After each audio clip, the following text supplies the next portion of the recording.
News first ಲೈವ್ಗೆ ಸ್ವಾಗತ. ನಾನು ವಿಜಯ್ ವೀರಪ್ಪ. ಮೊದಲಿಗೆ ಹೆಡ್ಲೈನ್ಸ್.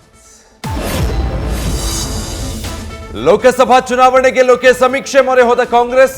4 ತಂಡಗಳಿಂದ 2 ಹಂತದಲ್ಲಿ ಸರ್ವೆ ಕಂಪ್ಲೀಟ್. 3ನೇ ಸರ್ವೆ ನಡೆಸಿ ಅಭ್ಯರ್ಥಿಗಳ ಫೈನಲ್ಗೆ ಪ್ಲಾನ್.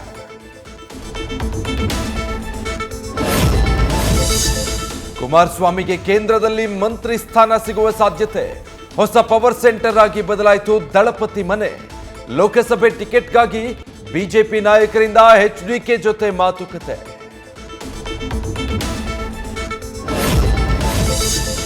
ರಾಮ ಮಂದಿರ ಉದ್ಘಾಟನೆಗೆ ತಯಾರಿ. ಅಯೋಧ್ಯೆಗೆ ಬಂತು ವಿಶ್ವದ ಅತಿ ಉದ್ದನೆಯ ಅಗರಬತ್ತಿ. 3403 ಕೆಜಿ ತೂಕ, 108 ಅಡಿಯೇ ಇದರ ವಿಶೇಷತೆ. ರಾಮನೂರಿನಿಂದ ನ್ಯೂಸ್ ಫಸ್ಟ್ ಗ್ರೌಂಡ್ ರಿಪೋರ್ಟ್.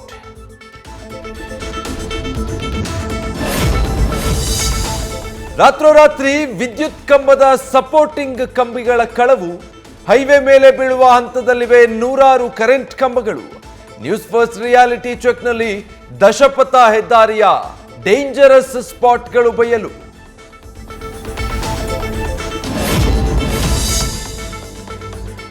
ಯಾವುದೇ ಕಟ್ಟಡ ನಿರ್ಮಾಣವಾದರೂ ಸೂಕ್ತ ಪಾರ್ಕಿಂಗ್ ವ್ಯವಸ್ಥೆ ಕಡ್ಡಾಯ. ಎನ್ಒಸಿ ನೀಡುವಾಗ ಪೊಲೀಸರ ಅನುಮತಿ ತೆಗೆದುಕೊಳ್ಳಲೇಬೇಕು. ಪಾರ್ಕಿಂಗ್ ಮತ್ತು ಟ್ರಾಫಿಕ್ ಜಂಜಾಟಕ್ಕೆ ಬ್ರೇಕ್ ಹಾಕಲು ಹೊಸ ಪ್ಲಾನ್.